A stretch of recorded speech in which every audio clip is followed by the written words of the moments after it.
Hi, I'm Mitch Gallagher from Sweetwater. Welcome to our latest installment of our series of videos on how to get great sounding mixes. Today, we'll be talking about prepping your tracks for mixing. And remember, if you have questions or topics you'd like to see us cover in this series, post them in the comments below. I'm a big advocate of having everything ready to mix when you sit down to actually mix. And that means getting all the editing, all the track cleaning, all the organization, all those kind of things done before you start any mixing. So today we're going to look at track cleaning. Basically prepping the tracks so that when you sit down, there aren't noises in there, you've cleaned up the heads, the tails, all those kind of things. Now, we're not going to be looking at denoising or removing hum or those type of topics. That's a different thing entirely. What I'm talking about is going into the tracks and making sure they're as clean as you want them to be so that you can start your mix process. So what I have here is a recording done by Nick DiVirgilio in our studio for a video we did a while ago on using SM57s to make up an entire drum kit. And the concepts we're going to talk about today would extend to whatever kind of mix you're doing, whether it's EDM or whether you're recording with microphones, whether you're working with a choir or an orchestra, whatever it might be, these same concepts, these same techniques will apply. The first thing you want to do before you start cutting any tracks, before you start removing anything or cleaning anything up, is you really want to listen closely. There are two stages to this. I like to go through and listen to each track individually through headphones so I can hear any noises that might be popping up or anything that you might not hear necessarily in the room. So I'd go through and do that first. I'd solo each track. For example, I'd start with my kick track here, play it through.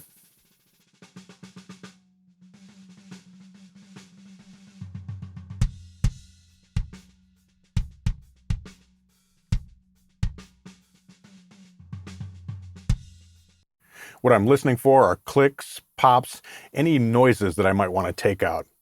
And I'm also looking at how much bleed there is between the various tracks so that I can look at that later if I want to. And I'll go through the same process with all the tracks. So I might start with a kick, and then I would go on to the snare top here.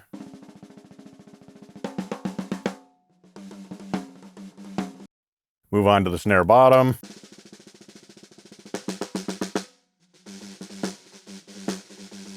It's an awesome buzzy snare track. Then we've got the hi-hat mic.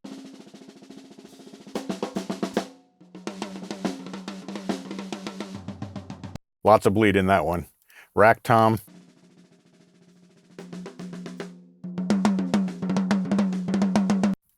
Floor tom.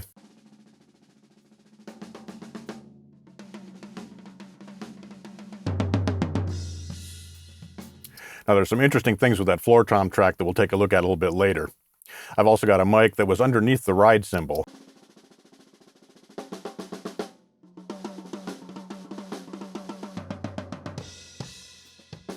So lots of bleed there as well. I've got my stereo overheads.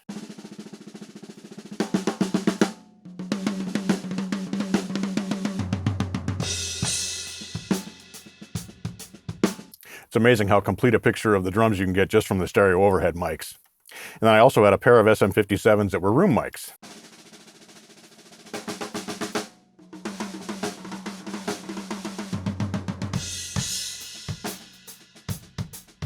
That's a good sounding room track, so we'll probably mix that in as well.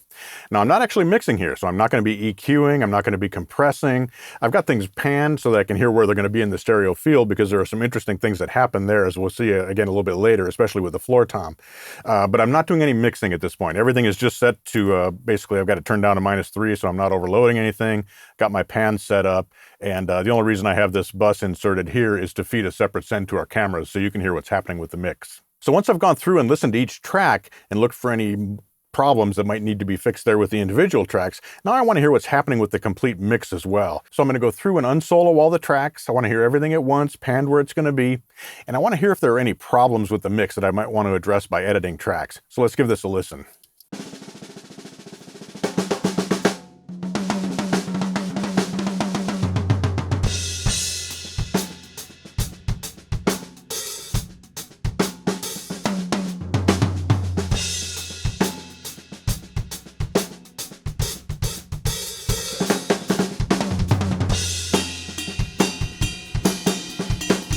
So normally I'd be doing this by listening with headphones so I could really zero in and hear all the details. I'm not too concerned with balances right now, like the hi-hat seems really hot to me when I'm listening to it here, but I'm not going to adjust that. What I'm interested in are problems that are happening in the mix and things I might want to clean up. There are a couple things that jumped out at me, but let's get to those as part of the process. So the first step in my process is I like to go in and clean up the heads and the tails of the track. So I like to get a nice clean beginning and a nice clean end without any noises. Now it doesn't look like there's much noise going on here, but what you want to do is zoom your waveform in, however your DAW does that, and you'll start to see that there actually is some noise happening here, even in what looks like a silent part of the track. So at this point, we could go through and we could just cut out the noisy part, make sure that's clean. And we can do that on a track-by-track basis. Now, I like to get a little bit tighter than that. I like to be a little bit cleaner. And Pro Tools has a feature where we can group all our tracks here. And now we can zoom in nice and tight. Let's find that spot. There we go. Let's zoom this in nice and tight so we can see the beginning. Since I've grouped all the tracks, I can select all of them at once, click where I want the cut to be, hit B, and again, your DAW will have key commands. It'll have ways to accomplish these same kind of things. And now I can just select the part I don't want, cut it out, and I've got a nice clean beginning for my track here. Now, whenever you do a cut like this, there's always a danger of a little bit of a click or a pop there at that edit point. So you'll want to go in and add just a little short fade so that you get a nice clean start. Okay, so good. Now we could also, if we wanted to, get even more tight, pull that over just a little bit. Might have gone too far. No, that looks good. Right, okay. Let's zoom back out. Now let's go to the other end, the out, which is over here. Now, with a drum track like this, we have to be a little bit careful because we got cymbals that ring out, we have floor toms that's going to ring out, we've got different drums that are continue ringing after the last strike, and we don't want to cut that off because it's going to sound very unnatural if we do that. So we want to look at a spot here. Let's start here. We can see there's some noise going on. So I'm going to go ahead and cut here, get rid of all this. Now, we might want to do this on an individual track basis because we can see there's some noise here in this hi-hat track, but we've also got a nice ring coming from the floor tom. In fact, we might want to extend that out a little bit. Our cymbals are ringing and so on. So let's turn our groups off. So we're working on individual tracks. And what I like to do is set up a fade out and then just pull that back a bit. So we can do this individually on each track. And this way we get a pretty natural fade out at the end, especially on things that sustain a long time, but we can take care of some of this noise stuff that's going on here. And you can see that that's dropped down to such a low level, we're not going to hear it. Here with the rack tom, not so much of an issue again. With our floor tom, let's make sure we're not losing any of that ring because that can be really nice. Let's pull that over. Just out of curiosity, let's solo that.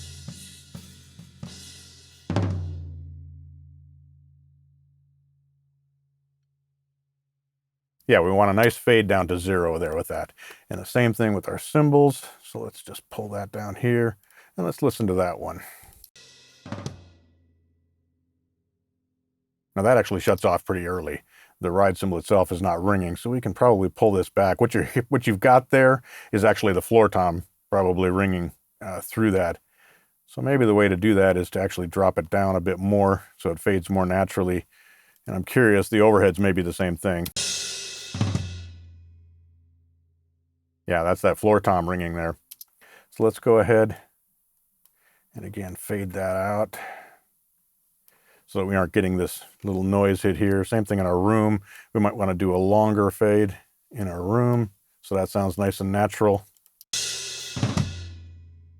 Still got my overheads on. Yeah, and that'll give us a nice fade down to 0. We can probably pull that over even a little bit more. Tighten that up a little bit. And now let's turn our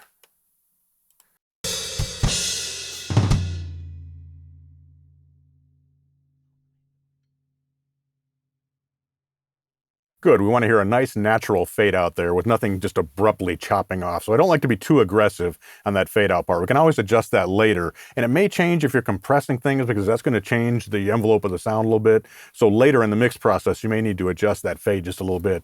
But at this point, what I want to do is clean it up so there's no noises left at the end, and we've got a natural sounding fade out as the drums ring to silence. Now, there are a couple of interesting things going on here. And the problem with this type of thing, if you're a little bit obsessive like I am, is that once you hear things in a mix, it's hard to unhear them. And let me give you an example of this. So the way we've got things set up in our mixer, we've got our stereo overheads panned here. The ride cymbal is panned off to my right. The floor tom is panned more heavily to my right. And those two mics are picking up quite a bit of the kick drum bleed if we listen to them. So let's go back over here. Let's solo that floor tom. And just like here in a spot where the floor tom's not actually playing,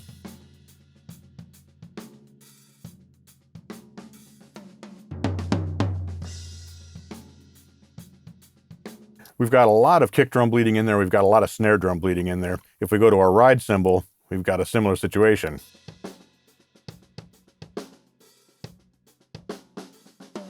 Now, the interesting thing here is that when I listen to this now, with that panned off to the side and the kick drum normally centered, so you've got the kick drum mic in the center, you've got the floor tom over here, you've got the ride cymbal over here, I'm actually hearing that pull off to the right a little bit every time that kick drum strikes, and every time that snare strikes, it's actually pulling off to the right a little bit. And I found this happening in a mix I was working on with another producer one time, and I kept pointing out that, man, something doesn't sound right. It sounds like the kick drum is pulling off to the side, and he couldn't hear it, and that's fine, but it was driving me crazy.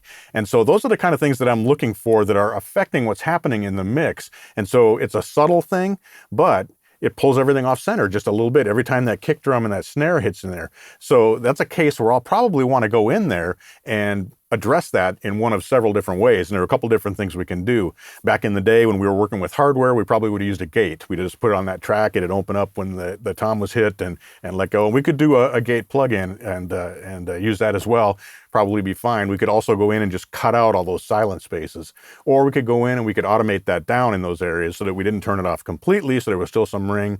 And so it's your choice what you want to do. That's always your choice how far you want to go with this type of editing. Maybe something like that wouldn't bother you. That's fine. Again, I'm a little bit obsessive about that kind of stuff, so it tends to bother me just a little bit.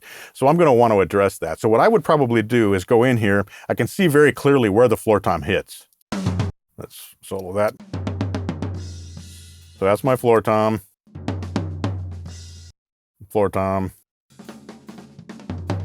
floor tom, but the rest of this is not. The rest of this is bleed from the other drums. And bleed can be very nice. It can give the drums a nice depth, it can give it a nice richness, it can make it sound very live, but if it's uncontrolled and there's too much of it, that's when it gets to be a problem, and that's what I'm hearing here.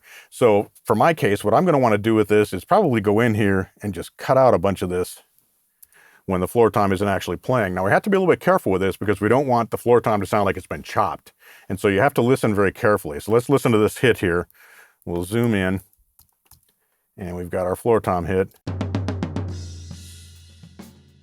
See, by this point where that next snare hit happens here,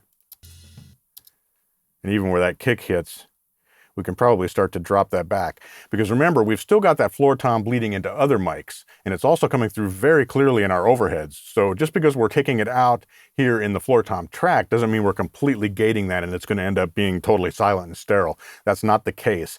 When I build a drum mix, typically I'll build off the overheads and the kick drum mic. And so by using those two, I still get that nice tom ring going through there, but I'm not getting that problem of stuff pulling off to the side.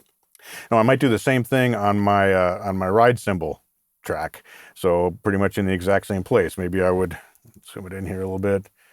Maybe I would cut a bunch of that out and we'd go in and we'd be a little bit more careful about how we're doing it, but maybe we'd pan that back here so that. So now I've got the floor tom and the ride. All right. So we're pulling out there, you can hear that kick drum is hitting, but again, when we put that in the context of the mix, you're not going to hear that because the other drums are hitting at that same time, and all you've done is take out that maybe too heavy ring that's happening with the floor tom, and also that effect of the kick drum and the snare pulling off to the side. So I would probably go through and edit this pretty carefully. I'd take out the parts where the floor tom's not playing. I'd do it before the floor tom. I'd do it after the floor tom. Now you want to be very careful.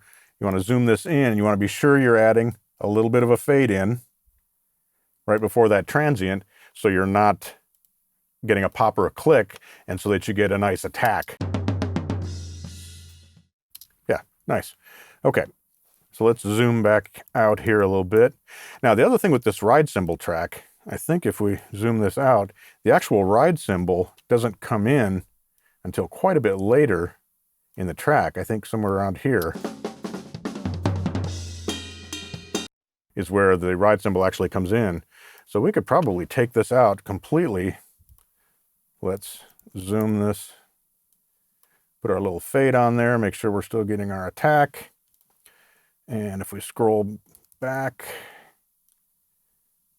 we can take out pretty much all of this. And again, you're not really going to hear that because there's other stuff covering that.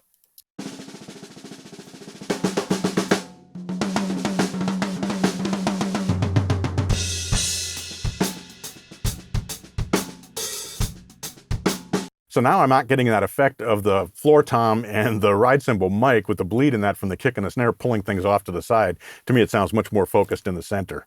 And again, it's a subtle thing, but I'm a little bit obsessive about it, and you can choose how obsessive you want to be. Now we could go through each of our tracks and listen to that kind of thing and listen to that interaction, because that's very important, is that interaction among the tracks. We want to allow for the bleed, we want it to sound natural, but we also don't want the tracks to be affecting one another too much. And so that's something you'll want to listen to as you're doing this type of editing. Now the other thing you want to be careful of with this type of bleed, so let's take the example of just our opening here where we have all this, the snare roll. Right, so we've got a snare roll there, and you can see it's in all of our tracks. But we've only got these two snare tracks that are really the bulk of the sound, is really the sound that we're after. But look at how much bleed we have here in the hi-hat track. And again, it's off to the side, so it's pulling things there just a little bit. If we go to our rack tom, our floor tom, if we add in everything except for, say, the overheads and the snare tracks, that's how much bleed we have. Now, that's fine. That gives us that depth, that gives us that live sound. But here's what can happen. If we go in now and we heavily EQ our hi-hat track, for example, say we boost the high end way up and maybe we add a point at 3 kilohertz so it really cuts through, and we're using that to really emphasize the stick attack on the hi-hat. Now that same EQ is being applied to that bleed. And so you've EQ'd that snare roll at the beginning with that same EQ you're using on the hi-hat and mixing that back in there. And that can make things kind of interesting as far as trying to make your EQ work. You certainly can do it, but in my case, I might go in and maybe I'd just take that out of these tracks so we get a cleaner start to our track. Now, I'm not going to do that in the overhead, and I'm not going to do that in the room, because I want those to pick up that overall sound of what's happening in the room and what's happening over the kit. So I've still got the snare top, the snare bottom, the overheads, and the room happening there.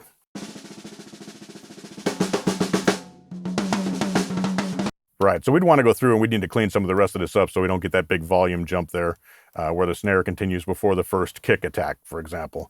The kick doesn't actually come in until here. Right, so we could actually cut.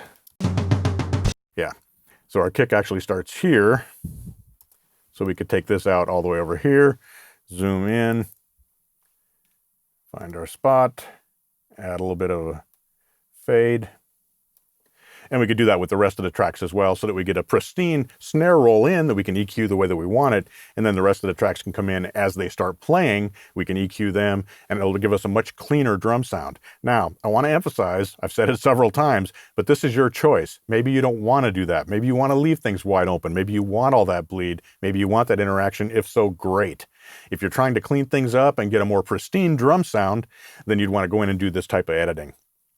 Now, the other thing I want to point out is that I'm talking about drums here. This is pretty much what we've got in our mix, but the same thing would apply with guitar tracks, if we've got keyboard tracks, if we've got vocals. Anytime you're trying to control bleed, and if you're concerned about dynamics processing and EQ later in the process, you'll want to clean that kind of thing up. So this extends to all the tracks that you might have in your mix. To wrap things up here, let me play you 3 different examples of different levels of editing. So I'll start with this one that you're seeing here, which is all the tracks unedited, just the raw tracks basically all set up. Now I've got a second playlist set up here where I've edited the hi-hat, the rack tom, the floor tom, and the ride cymbal just to clean things up a bit. And I also did one where I got carried away and edited everything. So I've cleaned up the kick drum track, the snare track, everything except for the overheads in the room has been edited in this final example. So I can pretty quickly switch among these and we'll be able to ABC compare them. So what I'll do first is play the snare roll and the tom introduction because that's pretty apparent what's happening there when you hear the different tracks being edited out. So we'll start with everything unedited, and this is the snare roll and the toms at the beginning.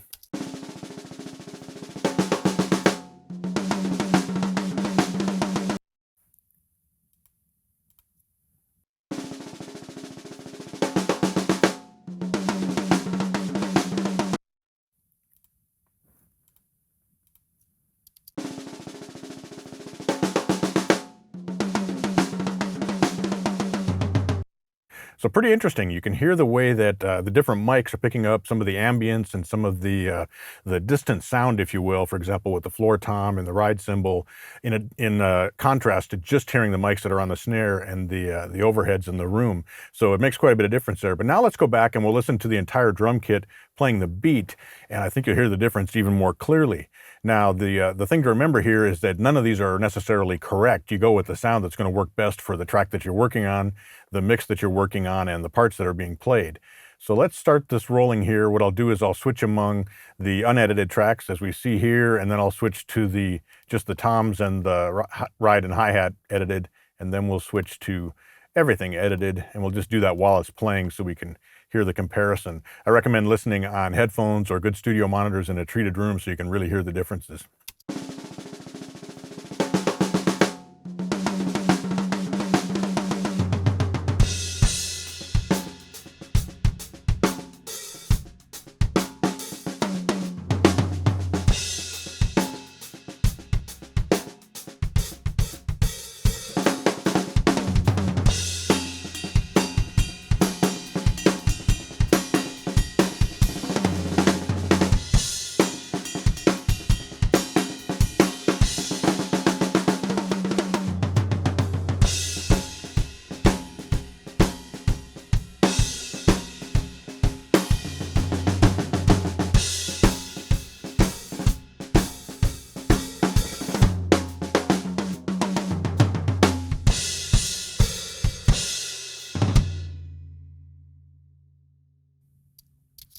So pretty interesting the differences that you hear there. Not only can you hear the additional ambience and the additional bleed between the different microphones, you can also hear in the unedited track, when we have the playlist set over here, you can hear how the sound of the kick drum and the snare drum are pulling a bit off to the right in the mix because that floor tom mic and the ride cymbal mic are picking up the bleed from those.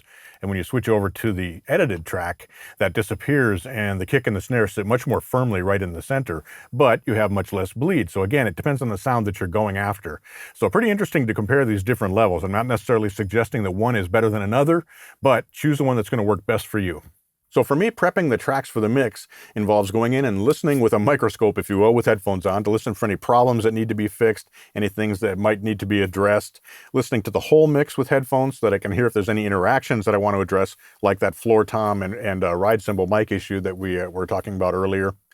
And then I want to go through and clean things up as much as I need to. So I'll clean the heads of the track, I'll clean the tails of the track, go in and clean any spaces. If there's a huge space where an instrument's not playing, like an electric guitar that's just humming in the background, I want to clean all that out and those types of things. If a singer's not singing, there's no reason to have their mic open because all you're going to hear is them breathing and making mouth noises and things, so you can clean all of that out as well. So even if you're not going in and taking out all the bleed between your drums and those types of instruments, you'll still want to go in and do some cleanup. And then when you're done, you'll be able to start your mix without worrying about any noises in your mix, any noises in your tracks that you have to worry about. All that's been taken care of in advance, and you can really focus your ears on getting the right blend, getting the right tones, getting the right dynamics processing, and setting your automation. I hope you've enjoyed this look at how to prep your tracks for mixing. Remember, how far you go with this track cleaning depends entirely on you and how you want your mix to sound. You can leave things completely the way they are, just natural the way you recorded them, or you can dig in and really address every detail. It's totally up to you and what you want to hear in your mix. Remember, if you have topics or questions you'd like to see covered in this series on how to mix, leave them in the comments below, and we'll see you next time with our next installment of how to get great sounding mixes. I'm Mitch Gallagher from Sweetwater. Thanks for watching. Be sure to like, comment, and subscribe. Click here for more videos like this, or start at sweetwater.com for all your music instrument pro audio needs.